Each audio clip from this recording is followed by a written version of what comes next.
Hello and welcome to the Classic Car Weekly podcast, the sibling show to the popular weekly paper. I'm the staff writer Jesse Billington, and this week I'm joined by our editor David Simister. Good morning, how you doing? Not too bad, and our managing editor James Sadlier. And greetings from me. How are you both? Yeah, pretty good, David. Absolutely good. Yeah, and more importantly, we'll start as we often do with our classics. How are they? Fairly quiet for me on the Mazda front. I'm looking for an opportunity. I need a free weekend where it's a bit quieter, a bit sunny, so I can get out and give it a damn good clean. But the weather's been horrendous here lately. It's not been great here either. Yeah, I must say it doesn't take long before, in this kind of weather, for the cars to look really mucky. I could really do with a garage again. Yeah, I'm with you on that one. I've had a little bit of drama with the Polo, and this will be featuring in a future Classic Car Weekly Hour Classics. But I had, as you guys both know, my exhaust has always looked like it's kind of running a little bit low on the Polo. For new listeners, I've got a 1992 Volkswagen Polo bread van, and it's always looked a bit low. And anyway, I was coming in to my road where I live, and suddenly I heard a clang and the scraping of metal along the ground. I looked at my rearview mirror, and I said, as I was saying to Jesse the other day, there were Formula One style sparks coming from the back, which kind of looked cool, but obviously is fun for a few seconds. So luckily, I just kind of limped it onto the driveway, and it was, the back of the exhaust was falling off. So I showed David this, and I managed to kind of tie the exhaust back up using some straps that I could kind of tie up into the boot, and I managed to get it over to the garage. And what happened was a few of the rubber bungees, I think they're referred to, rubber links, kind of just worn out really. So the exhaust was fine, and at the same time I gave it a good healthy service. Very nice. Quite on the front from me. I've got the dashboard finally out of the chimney, so working to the root of the heater matrix problems. The amount of water that I've drained from the driver's footwell has been substantial. So that is all of the coolant out of the engine through the carpet in the driver's footwell. And yeah, it's a relatively straightforward job on that, because thankfully Suzuki sort of built the dashboard around its sort of central metal spar and then just bolted the spar in. So in reality, it only takes a few bolts to undo it. It's then just a case of undoing all of the wiring loom clips underneath. And I'm sort of so used to working on the MG, which has maybe 4 electrical components. Doing it on the Jimny was a bit more fiddly, and again, I'm 6'1". I'm considerably taller than the average Japanese mechanic. So trying to get to all of the bits under the dashboard involved mostly sort of sitting on the seat facing the wrong way with my head under the dashboard, my feet pretty much on the ceiling. So yeah, a bit of contortion to get the job done, but it's all out. The dashboard is now currently resting on the front end of the midget, and I'm now without any working cars. But hey, we're steps in the right direction. And the swear jar in your garage is a little fuller as well. Yeah, it took a hell of a lot of swearing to get it out. The incredibly fiddly little clips with all sort of each clip for the wiring loom is different, not just in its shape but the connection and the way that it locks together. Each one is different. So every time you get to one, you go, oh, this will just be simply press and then pull apart. But no, this one is sort of release 2 clicks at the side of it and then sort of twist and pull. Or this one, you have to undo an entire lever along the top of it, like some sort of mouse trap, and then press something and then pull it apart. And like, why couldn't they have just used all the same? But it does at least mean they'll all go back together relatively straightforward, because they're all incredibly individual. So it's sort of swings and roundabouts. Hopefully it won't take too long to put it all back together, but it's work in progress. So be walking to the office next week then. Thankfully I do have loan of my mother's old Vauxhall Astra, so I'm not entirely without wheels, but really depends on how soon I can get hold of a new matrix for the Jimny as to whether or not that comes back together. I could end up with the MG rebuilt before the Jimny is, but we'll wait and see how that pans out. Fingers crossed. One of them will get fixed before spring, hopefully both of them. Yeah. Anyway, that's not what we're here to talk about. We'll tuck into the meat of this week's issue, and I've been gallivanting around Europe. If you turn to pages 4 and 5 of this week's paper, there's my report from Interclassics at the MECC in Maastricht. And what's in the paper. There's some great stories in there, but that's sort of not half of what I found while I was there. There was actually quite a lot. As soon as you started scratching away, you found quite a lot of interesting cars, and a few of them include a lovely undriven Lancia A112 Junior, tiny little sort of odd Lancia hatchback they built during the sort of, I think it was the 80s. And I spoke with the dealer that was selling it, and this car had been shipped off to its dealership originally and then simply never collected. And it was just sort of floated around on the dealership network around Europe for quite a while until a collector bought it. And he then sold it because he didn't want to drive it because it only had 399 kilometers on the clock. So it was sold on again. And there's even still the original sort of end of production line paperwork taped into the windscreen. Yours for 17,500 euros, but odd little thing, but quite endearing. Oh, I liked your in the same report your Porsche prototype that broke cover, which also had a quite a high asking price of 394,000 euros. But it was so rare, and with only 11 made, I can understand why. But it's a great chance to own a very unique piece of history. And it's been sat in America, obviously, where the weather's lovely, and sat dormant since 2007 with a full history. So yeah, it does look lovely.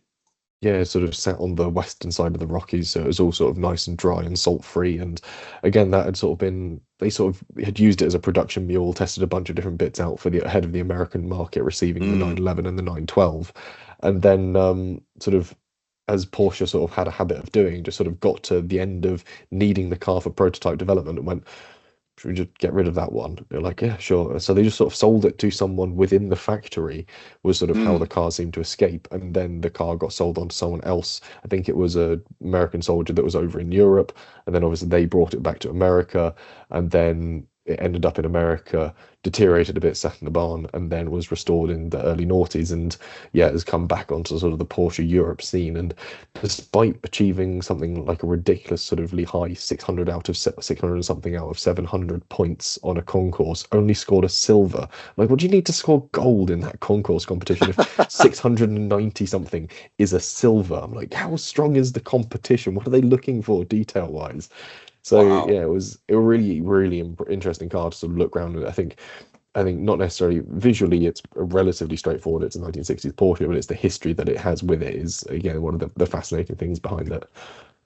With I went to the Interclassics in Brussels, which is the sister show of the one that you went to in Maastricht, and I found it was a really great show. It seemed to be that they had really focused on the buying and selling of cars, or certainly in this case, the selling of cars, to the point where a lot of the dealers were having to bring in more cars because they were selling them off their stands at the weekend, and it was quite unexpected. Did you feel like you saw that at the Maastricht There show? was a bit of that at Maastricht as well. There was definitely cars trading hands because obviously I went in on the Thursday and sort of Mm, had a good look round and sort of saw what was there, what was floating about. And there was a couple of sort of stands that had cars on it. And then I came back in on a Friday morning just to mop up a few more bits. And I was like, oh, mm, that's different, that's new. mm. And yeah, there was yeah, cars were selling on the Thursday, and Thursday was the quieter of the days. They had a record number of people through the door, something over 40,000, I think, off the top of my head. Yeah. So it proved to be a very popular show, and I think yeah, the market is still thriving, and it's certainly commanding some strong prices. There was a rather tidy Morgan, I think it was a +4 that was on a dealership stand, and it had sort of a price that even once you're taking into account exchange rates was sort of significantly above the going rate for a similar condition UK Morgan. So there's strong prices, but again, it's they're struggling to find sort of buyers at the moment for 50s, 60s cars, even into the early 70s as well. 80s, 90s is much like we're seeing in the UK, proving to be the hot selling point. But competition cars, rare, unique cars from any iteration are still sort of proving popular because that's what they'll do. They're rare and unique cars. They'll still sort of have those buyers.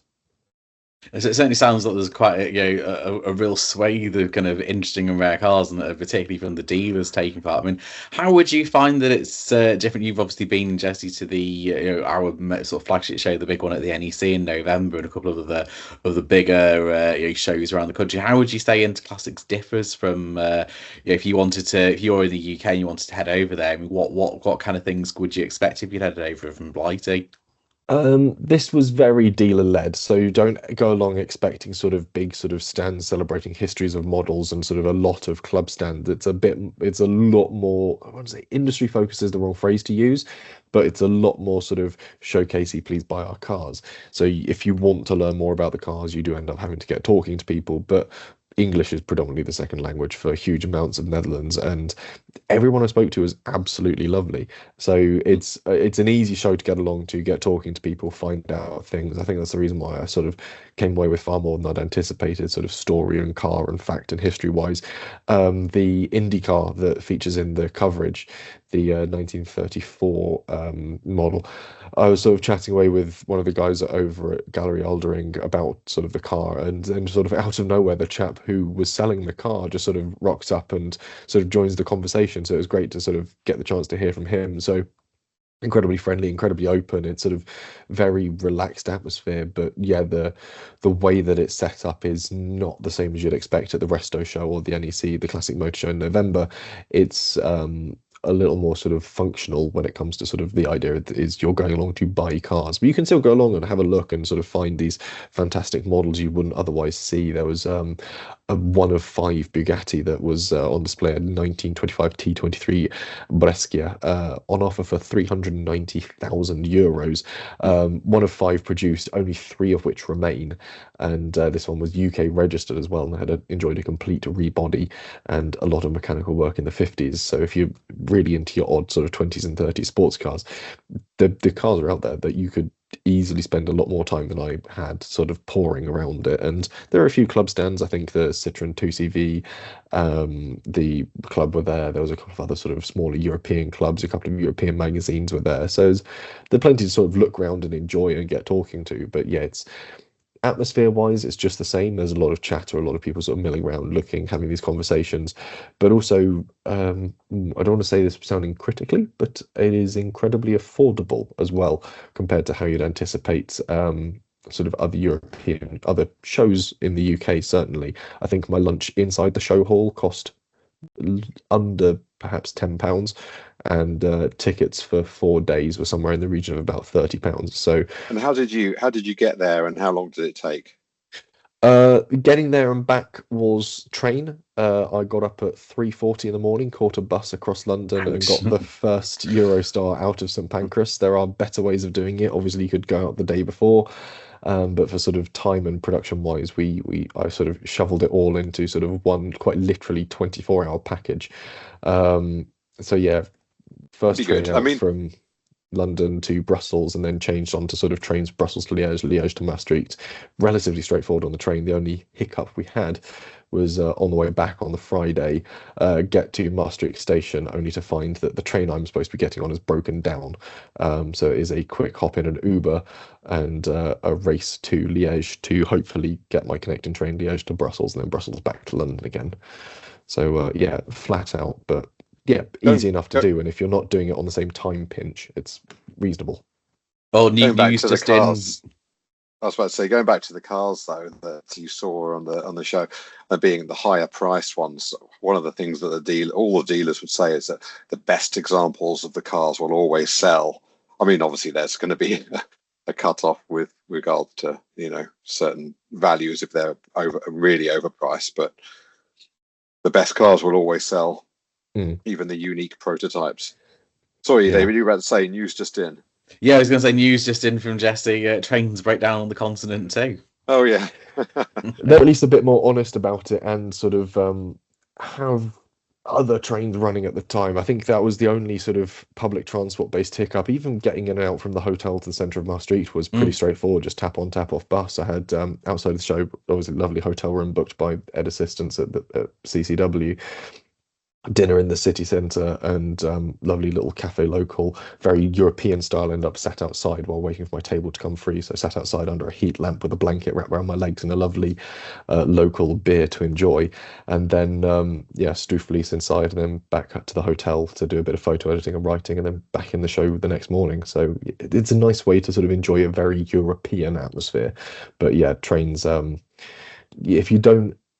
if you don't try and do it all within sort of 24, 36 hours and allow yourself a bit more flexibility than we had, it is reasonable to do. And yeah, I think it was just I had to literally be there for show opening on Thursday and then be back in London for a dinner on Friday evening. I sort of had a very tight turnaround to get in and out and do everything that I needed to do. But yeah. Ah, the joys of weekly newspapers. The great thing is, as you say, if you do have a little bit more free time, it's a great way of seeing classics that you wouldn't necessarily see in the UK, and it's surprisingly affordable to do as well if you especially if you're booking in advance. Jesse, you put together the event listings in Classic Car Week. What sort of shows, if anyone listening to this thing, I could do with actually a cheap winter break, looking at some classic cars. What else is coming up on the horizon that enthusiasts can go to? Wow, immediately coming up, Retromobile in Paris is Which on you're the going to, aren't you, horizon. James? Looking forward to it. So not this weekend, weekend after next, second Yeah. weekend of February. Yeah. That I always think goes the down opening really well. day is the 6th. I think is it the 5th or 6th, I think it is. Something like that. I think Week today, basically. Week today. yeah, week today on the day of recording. I think I've got a calendar floating around somewhere over here that I could confirm that. Fifth would be the Wednesday, so yeah, they'll probably open with like a press day on the Wednesday. But yeah, that's always worth looking forward to. Technoclassica, which is Essen, off the top of my head, is another That's popular one to head along to. end of March, I think, off the top of my head. That's another Yeah, that good is. one to do. And Stuttgart as well. I mean, we're planning on heading up to that later in the spring as well. I think Chris Hope our feature is going to that one. And again, that's a great one for in particular if you're flying in, because the show hall is right next to Stuttgart Airport, so you can just literally hop off the plane, pick up your bags, and walk straight into the show. Yeah, I mean that was what I enjoyed with Maastricht, was once I got off the train at the Maastricht station, it was 2-minute walk to the hotel and the MECC. So the same as if you're staying at a hotel at the MEC in Birmingham. It's sort of like getting off the train at Birmingham International. You're sort of everything is right there immediately. But yeah, price wise, sort of about a third of the price. So yeah, it's worth doing, and tie in doing a little bit of the local culture while you're there, make it a really nice sort of European vacation. And yeah, just sort of pretty good. I mean, there's other great cars there. There was Jochen Mass's 1976 DRM Ford Capri RS 2600. So that had also just received an incredible restoration, and again up for grabs. I mean, the amount of cars that were on offer was sublime. You could lose yourself in it. And even their display celebrating 30 years of the show, the lead image on the Spread 4/5 showcases some of the slightly more sort of diverse range of cars that they're including a very nice Veritas 315. But there was also Nigel Mansell's Lotus 87, and Eleanor Mustang, and the Silver Cloud 2 drop head coupe, as well as a BMW 507. So really unique collection that had been publicly voted for to celebrate all the different sort of milestones the show had seen come and go, and sort of people picking out the cars that had really matched up to what sort of had been highlights of their shows. So it was nice to have that public engagement with it, and then all put together in this really nice sort of showcase of cars with the Ferrari 250 sat in the middle of it. But yeah, it was a nice show to do. First time doing one of the European shows, and doing it solo was a bit of an experience, but well worth the joys of doing, especially if you're a fan of Dutch and Belgian beers, certainly. So that's one to bear in mind if that's where you're heading. Yeah, yeah, great time, and there will be more content on this coming out. I've got some video bits I want to put together. There's plenty more pictures that will be appearing on the socials too, so keep an eye across the social media platforms. We've got some more bits and pieces to carry on the Interclassics coverage. We'll dip into the second sort of the main story from the news section this week, which is 3D printing parts for classics. Yeah, so this was another one that came out of Club Expo. So anyone who picked up last week's issue will have seen a couple of stories about the DVLA making some encouraging noises about how they're going to be looking at classics in the future. And we talked about the Federation of the British Historic Vehicle Clubs there, a big national survey. So obviously those are some of the big stories that we've already covered. But this was another story, and this is one of their new partners. This is a company called Igus, who very big operation based in Germany, and they've got their UK headquarters over in Northampton. And their product manager is a chap called Alan Hicks, was talking about the fact that they can make pretty much anything at any quantity they want, which what they were pointing out to clubs is if you've got a part that's previously may have been too prohibitively expensive to order a spares production run, you can go along, you can get all your measurements for it, you can plot them all into their website, hit the order button, and even if you only need one, they can make it for you. They can make it in plastic, they can make it in steel. It's a fantastic opportunity potentially for clubs, and the thing that the Federation of the FBHVC were pointing out is that this potentially is a huge opportunity for clubs because it means that they can make parts for cars that previously would have just been a definite no for them because of the costs involved. So I think it's a really good opportunity for enthusiasts to put older cars back on the road, and at prices that probably would not have been affordable previously. And that just shows you how much 3D printing has advanced over the last 10 years or so. Yeah, my understanding of it previous to this was, things like the plastics, like I'm looking for some wing mirrors for my Polo, but I don't want aftermarket. I want actual kind of Volkswagen side mirrors, which are quite hard to find. But my understanding of this now is it could be any type of part from any type of metal or alloy or whatever, and presumably you have to know all the dimensions yourself, or is that something they can figure out?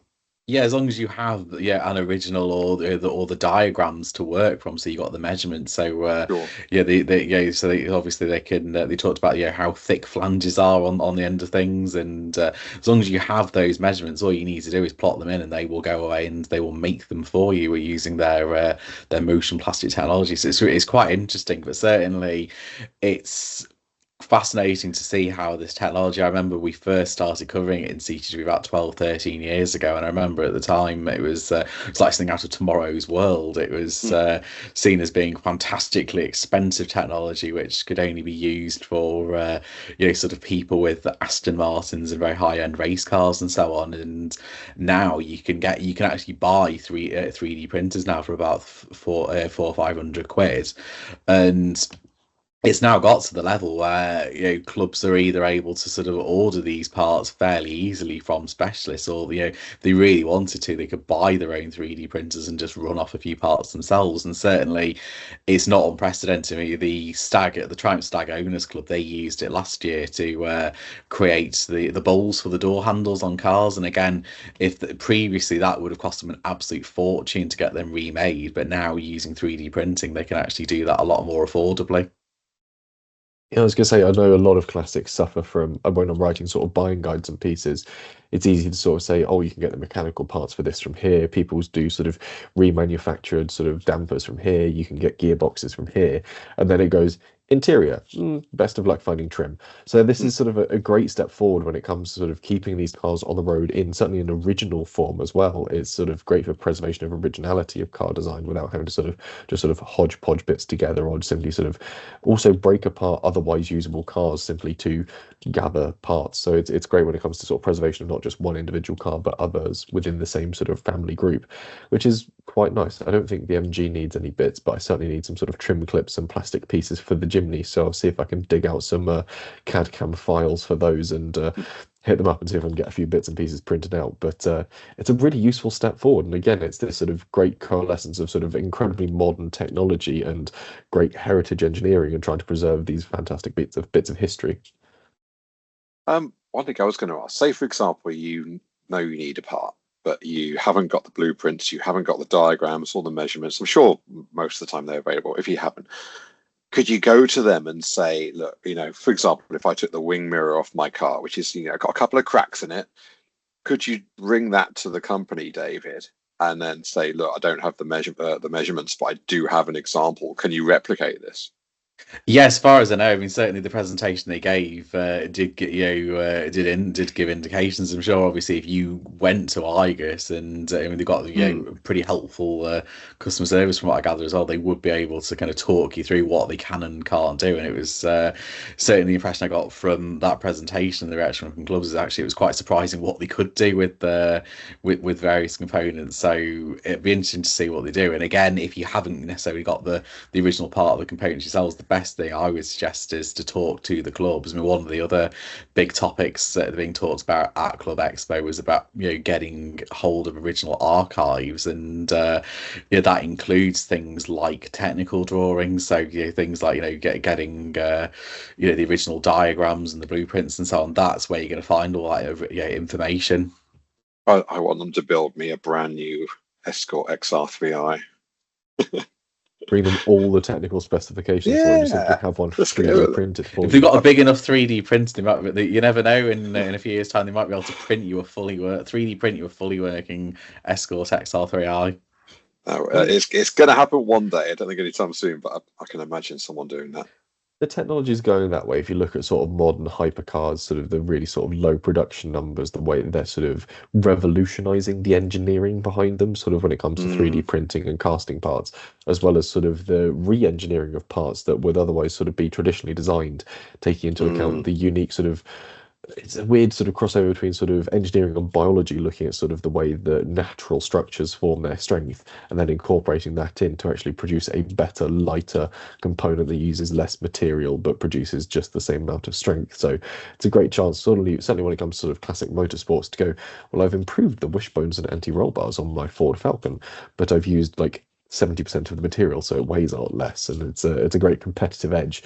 So it'd be interesting to see how this develops, but it's a great use of the technology. And when it comes to sort of, again, this idea of sort of preservation and combining modern science and technology with my sort of love for old cars, this is exactly sort of right up my street. And I really enjoyed doing a bit of CAD CAM work when I was at school in the design department, doing DT and sort of putting things together on the sort of computer, and then we'd have like a milling machine that would sort of mill it out for a block of plastic or wood, and you're sort of left with your product at the end. It's sort of the opposite of 3D printing. You sort of start with your material and strip it away, as opposed to add a material to create your product. But it reminds me of a very interesting conversation I had a few many years ago at a show with a Jaguar enthusiast, and we were talking specifically about the Jaguar Mark 10, which I've always thought is a fabulous car, really underrated. And we were talking about the fact that Jaguar Mark 10s always seem to fetch less than Jaguar Mark 2s of the same era. And I said to him, well, why? Because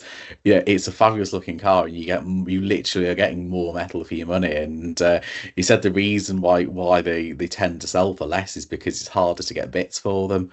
And maybe these advances in making parts more easily might actually move the dial a little bit. And you never know, it could make those those really lovely bigger Jaguars, which are much rarer these days, more desirable and more palatable for enthusiasts as a result.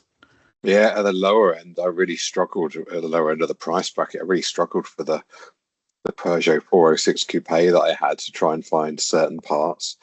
There's just such a lack of availability, but being able to 3D print a new bumper or something like that would have been superb. It's a great opening up of new avenues for resurrecting classics. We'll take a quick look at the lead in this week's, which is motoring abroad. So we've sort of compiled some great tips and tricks when it comes to taking your classic abroad. And obviously we've included in that sort of some of the great driving options across Europe. But I wanted to sort of put to you guys, if you've got any sort of fun stories when things have either gone incredibly right or sometimes incredibly wrong when motoring abroad with either your classics or just in general. You don't want to know my story. Is it one that we could broadcast? Possibly. It involves my Mazda MX-5 and a leaking air conditioning unit, and how I fixed it. Go on. How did you fix it? Well, I was there as it occurred to us that the footwell was full of water, and very hot day, and the it was coming in via a pipe basically that was loose in the if you reached right up into the passenger footwell, and we couldn't think of any logical way of mending it. And I don't know how to put this. We mended it using a contraceptive. It worked perfecly, and we had a completely dry run around the Nürburgring afterwards. But thankfully, you had something spare. Well, I was going to say that was how we got this car mended. So there you go. That's my my MX-5 bodging in a German service station story. It gets more wrong by the minute.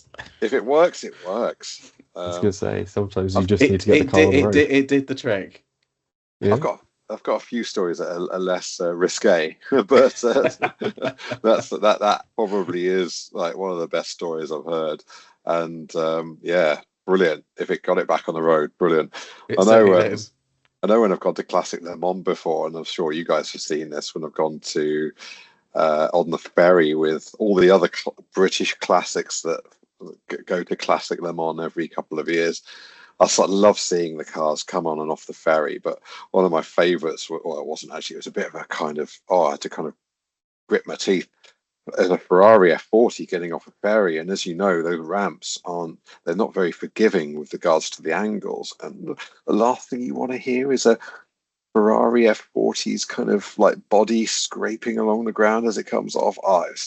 That car especially, any car's not good, but I've got two other stories. One interesting story of fun where we took a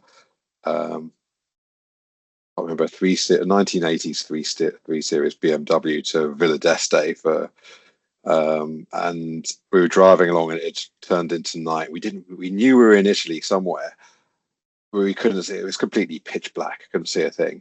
And then suddenly there was a few bolts of lightning, and those bolts of lighting showed you a silhouette of the Alps, and it was what a view, and it's sheets of lightning for the half an hour, just kind of showing these.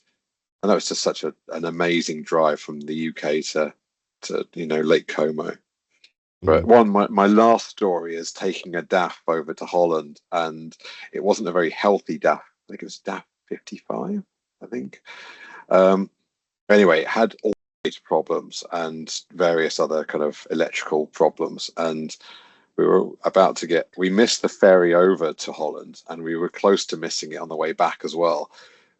And the only way we had to keep the car running from a lot of the time, because when we did cut off power to the engine and it wouldn't start, every time we had to get it to start, we had to unscrew some of the bulbs in the rear lights to stop power going to the lights to produce enough power to get the engine started.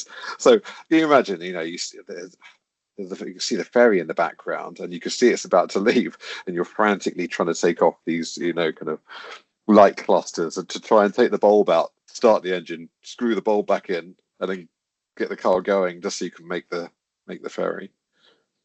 Yeah, I was going to say I had a great story of not so much missing a ferry, but when we were already on it. This was a couple of years ago. We were on our way back from Le Mans, and we were in a W140 gen. It was a Mercedes S-Class, which some of you might remember we snapped up for 500 quid, and we found out on that journey why it was 500 quid, which was that upon disembarking from the ferry in Portsmouth, we found that this particular Mercedes would not start.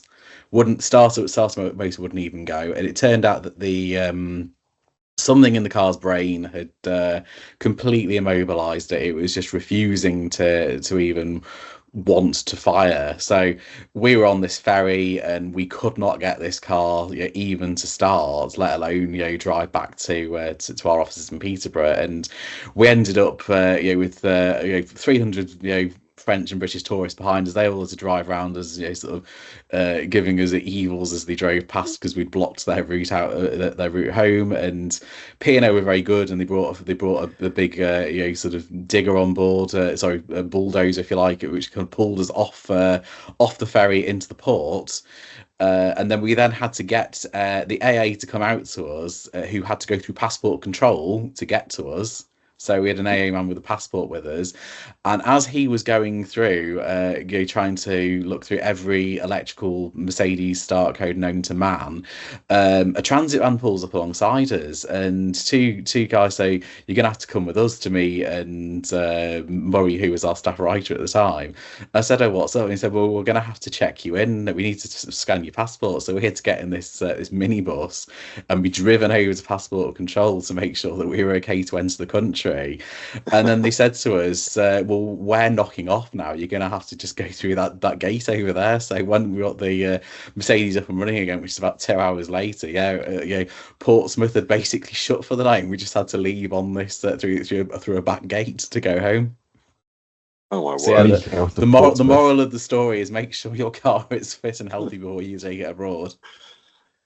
I do Brilliant. think that is written somewhere within the feature. That's Absolutely, you've got good European coverage, yeah. But no, I think I've not had too many sort of abroad motoring maladies. We've had sort of the odd thing go wrong here or there with cars. I know that with hire cars on family holidays, we've put them through all sorts of ringers, including thrashing small Nissan micro-based saloons across sort of the South Africa was certainly a childhood joyous memory of mine, include because my uncle has sort of very much the mentality of don't be gentle, it's a rental, and trying to keep pace with him down a number of gravel tracks across South Africa, bouncing around in the back seat of one of those as a child was quite fun, right up to the point that we all got speeding tickets, and handing the car back to the rental company in Cape Town with it just sort of a completely different colour, sort of going, I'm sure that'll wash off. Or doing the same thing with a hire car in Croatia and quickly wiping it down with a pair of loose underpants, so it didn't look too shabby when we dropped it off, because we knew that the hire car company we were dropping off at was one of the smaller ones, so someone was almost certainly going to see us dropping it off and would know that the car was in a filthy condition. So we just knew that we had to sort of buff most of the dust off of it from the number of gravel tracks we'd taken it down. So I'm going, they won't notice. What do we do with the pants? I don't know, bin them. So that was, yeah, I think I've had far more pleasant motoring abroad stories than I've had sort of problematic ones, apart from accidentally driving down the tram tracks late at night in Le Mans with James the other year, which was brief moment Hopefully where not with with no tram coming the other way. No, thankfully we noticed before any trams came into the area. Yeah. Well, we were cruising along quite happily, enjoying the city sights, and then we turned.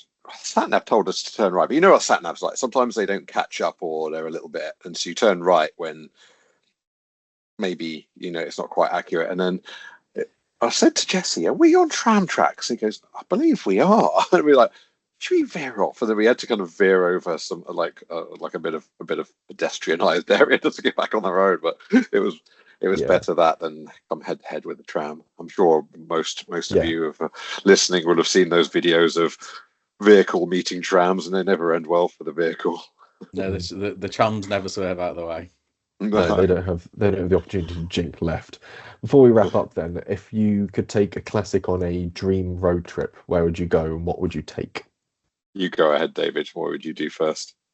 For me, I would be taking a TVR, and I would take it. Take it anywhere in Europe. I suppose I'd take it to the Alps, but something like a TVR Griffith or a Chimera would be absolutely glorious. Just hearing that wonderful V8 woofer kind of reverberating off the sides of the valleys would be perfect. I would take I think I'd either take a Ford Mustang or across America. Not necessarily Route 66, but just I'd love to go through various states of America. I think Route 66 would be fantastic, but I think it's been done so many times. So I'd love to kind of drive through kind of Oklahoma, Texas, and, kind of go to Nashville and just enjoy America in a proper American classic. How about you, Jesse? That's sort of treading on the toes of what I had written down in my notes, which was the Bandit Run, which is very good. Texas to Texarkana and back again, sort of all the way across sort of the southern panhandle, and do it in a proper Trans Am. I've just oddly enough had a ping in my inbox of eBay going, item ends soon, countdown has begun. It's a 79 Trans Am. It's a bit of a project car, but it's at £3,850, and I'm like, ooh, I don't have the money for it. Both of my cars existing are broken, so I don't need another project car. But just shy of £4,000 for a Trans Am in that colour as well, proper sort of gold on black. I'm like, ooh, lovely, proper smoky in the Bandit colours. Yeah, that got me thinking about the Bandit Run again. Yeah, well, just tell you what, given it's both something that we want to do, clearly I'm not suggesting we buy a car together, but it's clearly something we want to do. Maybe we could be, the Dukes of Hazzard. Ooh, It's gonna not say- not literally the Dukes of Hazzard, but I'm just Yeah. thinking of my way of putting two of us in an Yeah. American car together. I was going to say 2027 will be the next anniversary for Smokey and the Bandit. So we'll start planning ahead, scrimping and saving got- the Classic Car Weekly pennies, and we're going to head out and pick up a Trans Am and do the run. No, That just put it on sounds it. brilliant. Just put it on expenses. I don't suppose, have we got listeners out that way? I haven't even checked if we've got listeners out there. Where's all my data? We do have listeners in the southern states of America. We've got listeners in Alabama, Georgia, and Florida. So I'm sure we could tie it in with sort of hosting a local car show for local Classic Car Weekly enthusiasts in that part of There the you go. world. If you live in the southern states, and you want to put us up, please do drop us a message. Yeah, if you And know also, any, if you want to lend us a car, maybe American listeners have got a Trans Am or something similar that they'd be thrilled to lend us for. 60s, Or, but 70s, V8 engine, that sort of thing. If you've got one that you'd be happy to lend us to do a tour of the southern states, we'd be more than happy to oblige and come over. We'll bring a copy of the paper with us for good measure. I believe there are American classic hire car companies out there. I don't know how many there are, but I believe there are that you can do that out there. Oh, there's It's worth some out there. investigating. Well, again, something to put on expenses. I'm sure they'll let that one slide. Anyway, that's all we've got time for on this week's episode. We've got a busy week still ahead of us as we sort of head into production of the next issue. I can't even remember what we've got coming up in the next issue. Checks notes. That's it. We're working on our 5th of February issue. So the E-Type's final years, we're looking back when the last Series 3 was registered, plus the usual buying guides, keepers, and events pages as well. So there's plenty still to go into this one, actually. I'm looking forward to it. There's some good bits and pieces to look forward to. So we'll crack on with that, and we'll leave you to enjoy this week's issue of Classic Car Weekly, and be back in about 7 days' time. David and James, thank you very much. Well, pleasure as always. Yeah, it's been a pleasure. Thanks, guys. And we'll be back with more Classic Weekly in about a week's time.